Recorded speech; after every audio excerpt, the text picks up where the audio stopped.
Brutarigan? Hadir, Bu. Rifka Brutarigan? Hadir, Bu. Sevita Brutarigan? Hadir, Bu. Oke, hadir semua ya? Iya, Bu. Baiklah, sekarang kita akan masuk ke pembelajaran kita. Pembelajaran kita pada hari ini adalah kaum awam dalam gereja Katolik. Nah, sekarang Ibu menjelaskan dulu ya kaum awam itu apa. Tapi kalian udah ada belum yang tahu apa itu kaum awam? Ada yang tahu? Saya, Bu. Oke, silakan Maura. Menurut saya kan, Bu, kaum awam adalah umat Allah yang kudus. Sekian, Bu. Umat Allah yang kudus. Yang lain? Ada lagi? Saya, Bu. Oke, kita. Menurut saya kan, Bu, kaum awam itu merupakan umat yang tidak ditabiskan, Bu. Umat yang tidak ditabiskan. Oke, makasih Sevita. Ya, Bu. Sekarang Ibu akan menjelaskan apa itu kaum awam ya. Ini pokoknya dulu. Kaum awam adalah semua orang yang beriman Kristiani yang berkat pembaptisan telah menjadi anggota tubuh Kristus. Jadi kaum awam itu umat beriman Kristiani yang sudah dibaptiskan. Jadi kita yang sudah dibaptiskan waktu kecil, kita itulah kaum awam beriman Kristiani. Oke, sekarang kita masuk ke poin yang pertama, jati diri kaum awam dalam gereja Katolik. Nah, sekarang kita bahas ya. Jati diri. Ada yang mengetahui apa itu arti jati diri? Saya, Bu. Oke, kita. Menurut saya, jati diri itu adalah jati diri kaum awam keterlibatannya dalam urusan duniawi, Bu. Oke, yang lain? Saya, Bu. Ya, Maura setuju. Menurut saya, Bu, jati diri kaum awam ialah pelayanan dalam gereja. Pelayanan dalam gereja. Baiklah, Ibu akan membacakan dokumen dalam Lumen Gentium, yaitu Lumen Gentium itu tahu? Belum. Lumen Gentium itu adalah salah satu dokumen utama dalam Konsili Vatikan kedua. Nah, Ibu akan membacakan isi dokumennya ya. Isi dalam Lumen Gentium yang pertama dikatakan bahwa gereja adalah sakramen, artinya tanda dan alat kesatuan mesra dengan Allah dan persatuan seluruh umat manusia. Nah, sebagai tanda dan sarana persatuan mesra dengan Allah dan persatuan seluruh umat manusia, gereja menghimpun seluruh umat dari berbagai tempat dan wilayah dan menjadikannya satu sebagai umat Allah yang bersatu iman, seiman, bersatu hati dan sepenanggungan dalam membangun gereja. Nah, di sini ya. Nah, sekarang kita masuk ke pengertian kaum awam. Pengertian kaum awam, istilah kaum awam berasal dari bahasa Latin, yaitu laikus. Dan kata ini berasal dari bahasa Yunani, yaitu laikos, yang berarti termasuk dalam rakyat atau anggota umat. Nah, kata laikos berhubungan dengan laos, yang berarti rakyat. Umat, kata laos telah banyak digunakan untuk menunjukkan beberapa arti yang berbeda. Beberapa di antaranya adalah yang pertama, dalam Septuaginta, kata laos itu digunakan untuk menyebut bangsa Israel. Yang kedua, dalam Perjanjian Baru, istilah laos umat Israel berhadapan dengan bangsa-bangsa. Tetapi di tempat lain, kata laos juga digunakan sebagai sebutan untuk jemaat Kristen. Sama yang kayak Ibu bilang pertama tadi, kita umat biasa yang sudah dibaptiskan itu tandanya iman Kristiani, iman Kristiani. Gitu. Jadi istilah awam ini ada dua istilahnya. Yang pertama secara teologis dan kedua secara tipologis. Secara teologis itu artinya awam adalah warga gereja yang tidak ditabiskan. Tadi ada yang mengatakan bahwa kaum awam itu ada yang tidak ditabiskan kan? Siapa Ya. yang mengatakan? Bu Sevita kan yang mengatakan tadi. Itu dia istilah secara teologis itu yang tidak ditabiskan. Tetapi secara tipologis umat awam adalah warga gereja yang tidak ditabiskan dan dia juga bukan biarawan. Jadi secara tipologis ini dia umat biasa kayak gitu. Bukan juga biarawan. Siapa yang tahu biarawan? Biarawan itu kayak frater, pastor,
Konsili Vatikan kedua itu dinyatakan.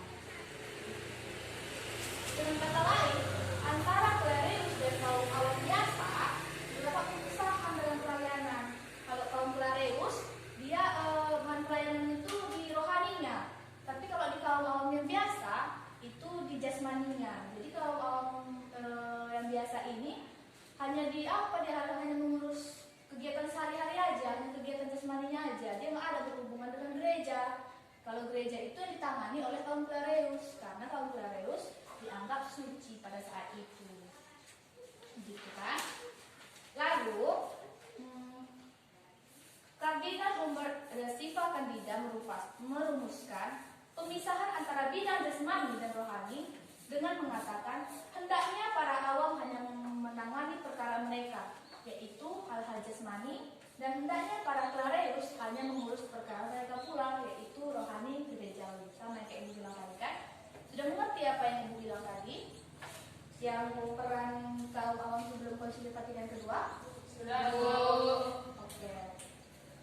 Nah, pembedaan antara Clareus dan kaum awam sebelum Konsili Vatikan kedua mengantar kita kepada suatu kesimpulan, yaitu bahwa realitas pelayanan di dalam gereja itu sungguh-sungguh dikuasai oleh kaum Clareus.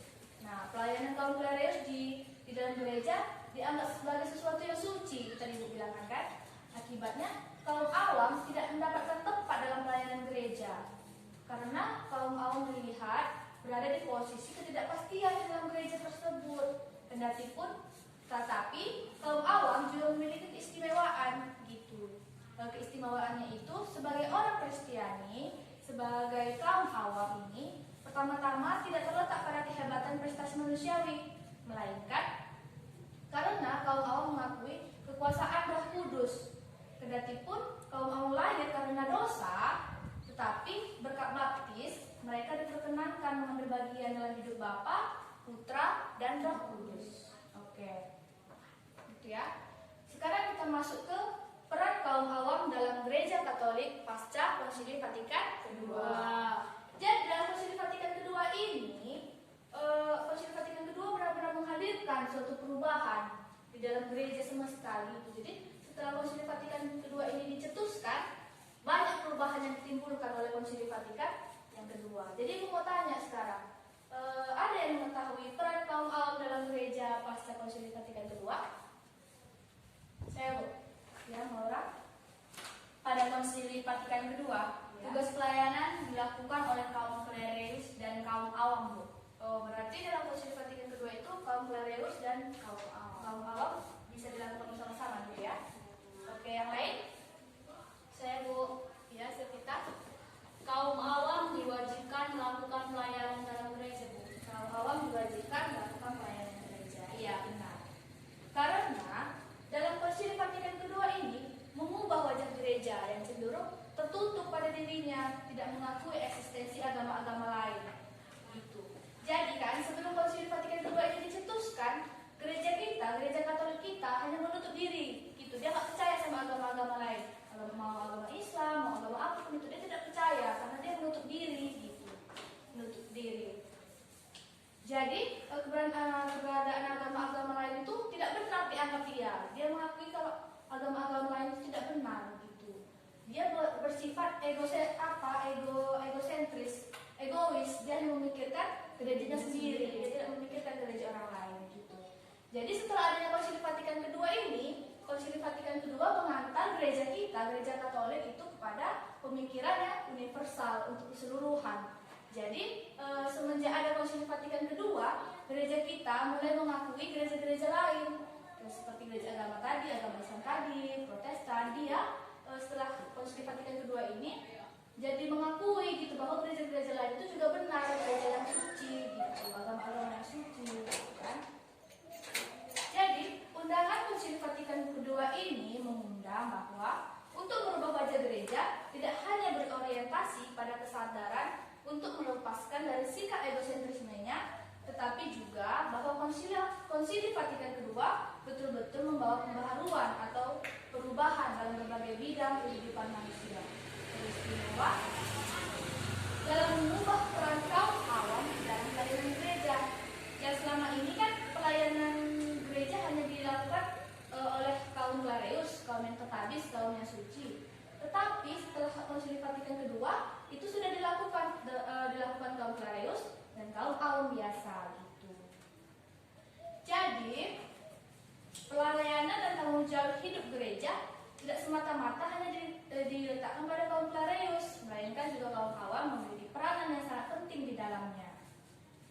di mana kaum awam itu dapat mengambil bagian dalam perutusan gereja untuk memelihara iman umat, gitu kan? Lebih lagi, Konsili Vatikan II menyatakan bahwa para awam adalah orang Kristiani yang bertugas menjaga tata tertib dunia di dalam berbagai sektor, misalnya sektor politik, budaya, seni, perusahaan, perdagangan, dan lain-lain. Jadi kaum awam ini dia yang menangani semua sektor itu. Sudah bisa kaum awam biasa yang menangani bidangnya gitu, nggak hanya jasmani aja gitu, rohani pun dia juga bisa menangani itu setelah Konsili Vatikan II diputuskan.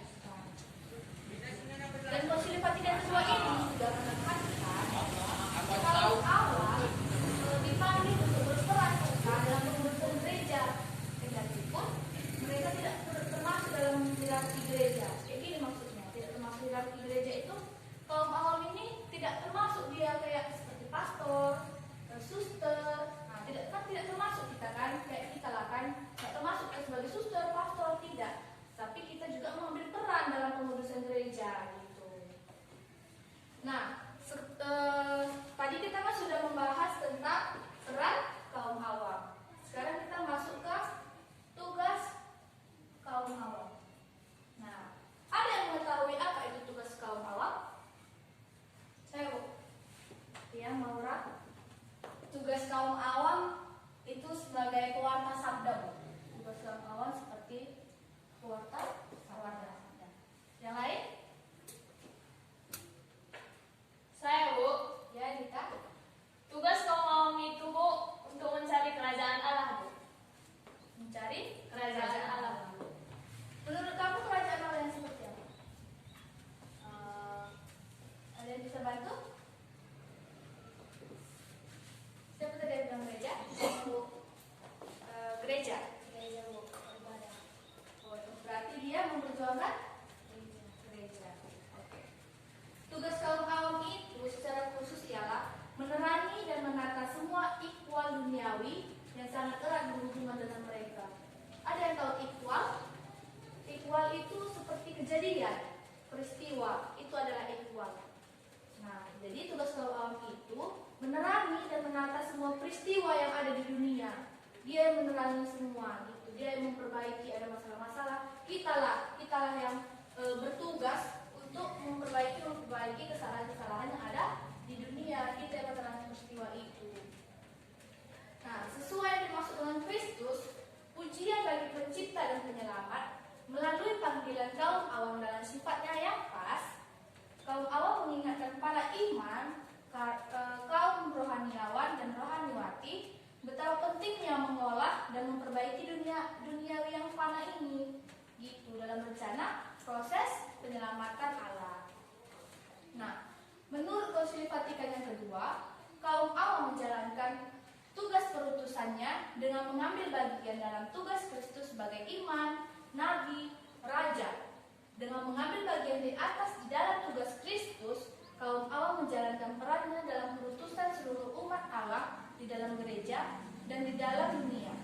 Melalui jabatan sebagai iman, kaum awam bertindak sebagai pengantara antara Allah dan manusia untuk menyatukan Allah dan manusia, membawa Allah kepada manusia dan manusia kepada Allah. Jadi dia timbal balik antara manusia dan Allah. Jadi antara manusia dan Allah itu menyatukan iman. Tindakan keimamatan Kristus dijalankan oleh kaum awam menekankan suatu pelayanan murni, bahwa pelayanan itu merupakan pelayanan yang sungguh-sungguh diprakarsai oleh Kristus sendiri dalam diri kaum awam. Dengan kata lain, kaum awam dalam menjalankan tugasnya sebagai pelayanan jemaat, pertama-tama tidak bertindak atas kekuatannya sendiri, melainkan karena Kristuslah yang pertama-tama bertindak dan berkarya dalam diri mereka. Jadi kita sebagai umat awam, kita tidak bertindak atas diri kita sendiri. Udah ada terlebih dahulu Kristus yang bertindak dan berkarya di dalam diri kita. Setelah Kristus berkarya dan bertindak dalam diri kita, barulah kita bertindak kemudian. Jadi fungsi kenabian kaum awam menjadi perantara Allah untuk menyampaikan kabar. Jadi Kitalah perantaranya untuk mengabarkan kabar suci kepada orang lain, kabar sukacita kepada orang lain dan kepada dunia. Sebab nabilah orang yang dipenuhi oleh Roh Kudus melalui doa-doa, pergaulan yang intim dengan Allah sendiri, orang yang setia kepada pesan Allah, orang yang berani mengatakan sabda Allah, walaupun mereka diterpa oleh berbagai persoalan ketika mereka menyampaikan sabda Allah kepada dunia. Jadi walaupun kita diterpa berbagai masalah, kita harus tetap berani mewartakan kabar sukacita Allah. Kita berani mewartakan janji-janji Allah yang suci. Gitu, walaupun kita banyak sekali masalah, misalnya kita lagi sedih, kita lagi kecewa. Baiklah anak-anak, sekarang setelah ibu menjelaskan tadi tentang pengertian, diri, peran, dan tentang Allah, sekarang ibu akan membagi tugas ya. Ya Bu, kita bagi kelompok dulu. Ibu yang membagi kelompoknya atau kalian? Kami Bu. Oke, silahkan bagi. Ini aja ya, kalian sama ya. Oke, jadi aku mau. Ini ibu buat kelompok 1, ini Kelompok 2 Bu. Oke, ibu akan memberi soal. Nanti kalian diskusikan dan jawab, lalu kita bahas ya. Iya Bu. Oke, soal nomor 1 itu untuk kelompok 1, nomor 2 untuk kelompok 2, nomor 3 untuk kelompok 2, dan nomor 4 itu untuk kelompok 1 ya. Iya Bu. Yang mana tadi Bu? Salah Bu, nomor 3 untuk kelompok 2. Enggak, nomor 1 dan nomor 4 itu untuk kelompok 1. Nomor 2 dan nomor 3 itu untuk kelompok 2. Oke, ini kelompok 1 ya. Soal yang pertama yaitu apa yang dimaksud dengan kaum awam dalam gereja Katolik? Apa tadi Bu? Apa yang dimaksud dengan kaum awam dalam gereja Katolik? Sudah? Untuk kelompok 2 dan nomor 2?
bertugas memimpin dan melayani dan mempersatukan.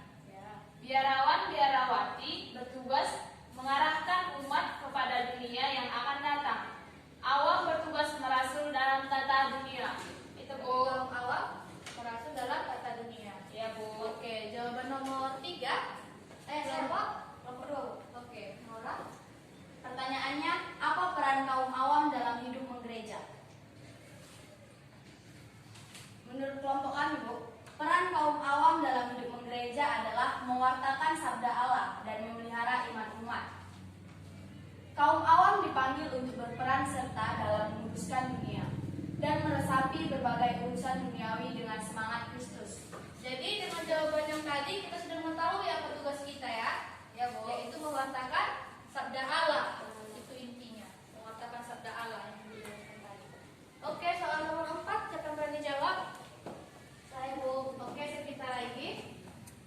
Soalnya yaitu kaum awam. Apa arti kaum awam dalam gereja Katolik? Menurut kelompok kami kan Bu, kaum awam itu orang yang beriman dalam Kristiani karena berkat pembaptisan setelah menjadi anggota tubuh Kristus Bu. Oke, berarti setelah dia dibaptis, dia disebut kaum awam karena dia sudah dibaptiskan. Ya. Oke, jadi kan kita sudah mengetahui, sudah paham lah ya kan apa yang Ibu jelaskan tadi. Nah, sekarang Ibu akan menyimpulkan pembelajaran kita pada hari ini ya. Kesimpulannya yaitu gereja mau tidak mau berada di dalam dunia ini semakin ditegaskan dalam Lumen Gentium 40 Konsili Vatikan kedua menyatakan bahwa gereja sudah ada di dunia ini, dihimpun dari manusia, yaitu anggota masyarakat, yang dipanggil untuk membentuk di dalam sejarah umat manusia itu sendiri keluarga putra putri Allah yang senantiasa harus diperluas sampai kedatangan Tuhan. Nah, untuk itu tugas pengembangan gereja di dunia tidak hanya diletakkan pada kaum pareus saja, tetapi juga diletakkan pada kaum awam sebagai umat Allah yang dikuduskan berkat sakramen pembaptisan yang mereka terima. Jadi setelah kita menerima sakramen baptis, kita sudah masuk dalam kaum umat Allah, kaum awam umat Allah. Nah, peran kaum awam dalam membangun tugas pelayan gereja di dunia semakin ditegaskan dalam dekret tentang perasulan awam.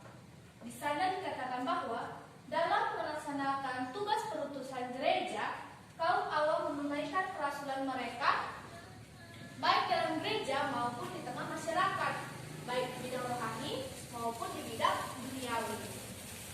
Nah, pernyataan Konsili Vatikan yang kedua menyatakan bahwa kaum awam mengembangkan tugas pelayanan gereja dalam sifatnya yang khas duniawi. Itu berarti bahwa peran kaum awam dalam pelayanan gereja diwarnai oleh pengalaman konkret mereka di dalam dunia.